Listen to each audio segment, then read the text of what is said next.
I suddenly felt, am I in a war zone?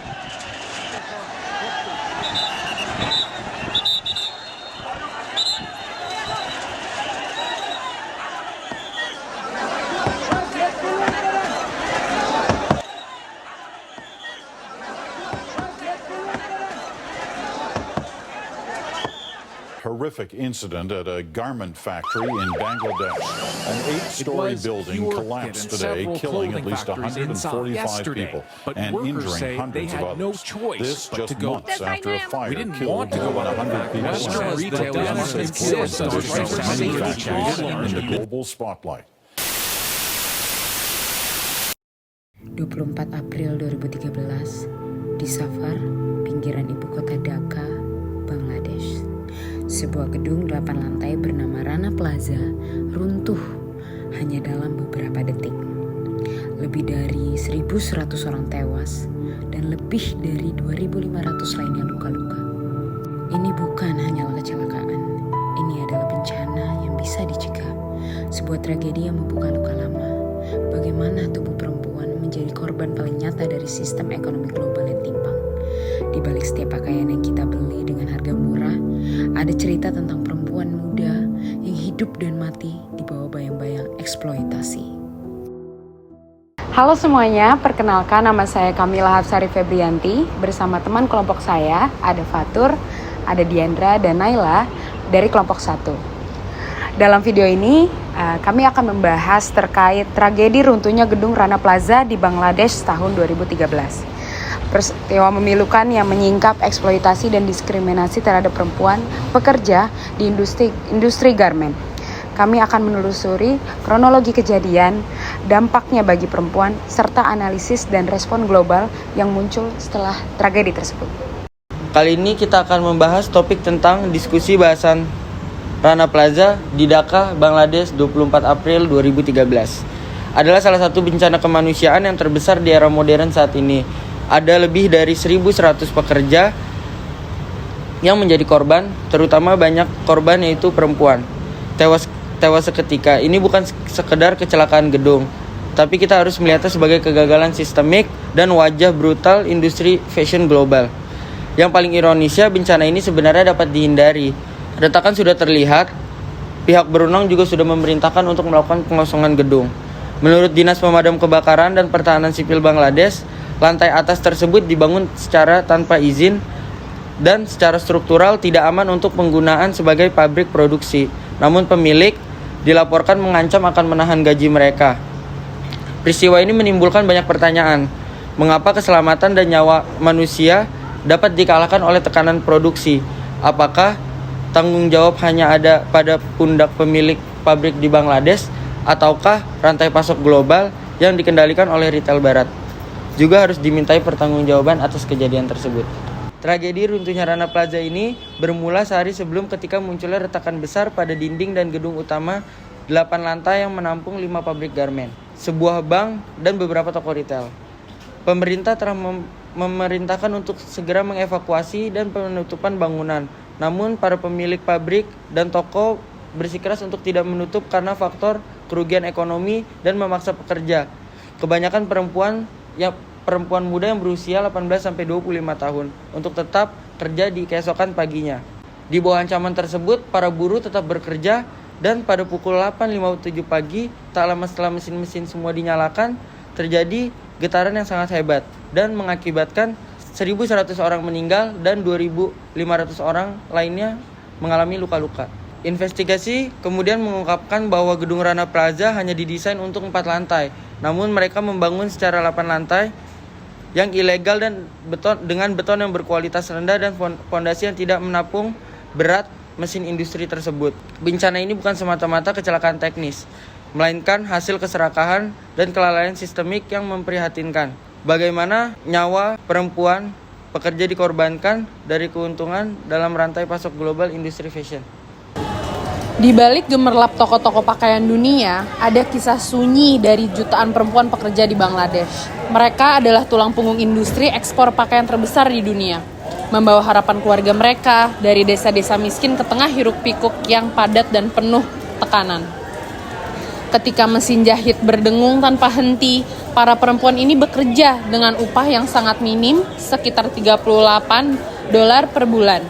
Angka itu bahkan tak cukup untuk membeli satu kaos di butik internasional. Dari sudut ruang sempit, anak-anak menunggu ibunya pulang dengan mata penuh tanya. Bagi perempuan pekerja ini, dunia luar sering terasa jauh dari kemungkinan dan impian. Mereka tak hanya harus bertahan di lingkungan yang kerja tidak aman dan penuh resiko, tapi pelecehan verbal dan seksual sudah menjadi bagian dari keseharian, tanpa perlindungan yang memadai dan seringkali tanpa serikat pekerjaan independen yang bisa memperjuangkan hak-hak mereka sebagai perempuan.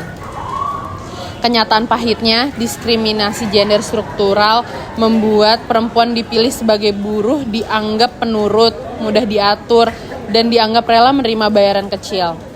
Dengan posisi tawar yang lemah, mereka sering terpaksa diam, bahkan ketika keselamatan dan martabat mereka dipertaruhkan. Bangladesh mungkin dikenal sebagai negara produsen pakaian, tapi wajah sebenarnya industri ini tercemin di mata dan tangan para perempuan pekerja yang berjuang setiap harinya dalam senyap. Jika kita membahas soal tragedi Rana Plaza, di balik runtuhnya gedung tersebut terdapat cerita tentang bagaimana sistem global memaksa ribuan pekerja perempuan di Bangladesh untuk bekerja belasan jam per harinya, tetapi masih dalam angka kemiskinan. Jadi pertanyaan aslinya adalah, siapa pihak yang diuntungkan dari semua ini dan siapa pihak yang dibebankan? Ketimpangan ini tumbuh dari logika kapitalisme global. Negara yang kaya serta perusahaan besar di belahan dunia utara mengendalikan rantai produksi. Untuk menekan biaya, mereka menyerahkan beban produksi ke negara berkembang seperti di selatan. Maka dari itu, di ujung sistem inilah ada jutaan perempuan buruh garmen yang kerja keras tetapi dibayar murah. Jadi inti dari ini adalah kapitalisme itu tidak memedulikan siapa yang bekerja, melainkan siapa yang paling diuntungkan. Dari sini, isu gender dapat terlihat semakin jelas. Banyak perusahaan fashion yang merekrut perempuan karena dianggap lebih rajin, lebih bisa diatur, dan lebih teliti. Tetapi paradoksnya, mereka yang menopang industri ini industri bernilai miliaran dolar ini hidup di garis bawah kemiskinan. Banyak teori feminis yang mengatakan hal ini sebagai eksploitasi berlapis, yaitu mereka yang ditindas karena kelasnya sebagai buruh dan juga sebagai gendernya yaitu perempuan.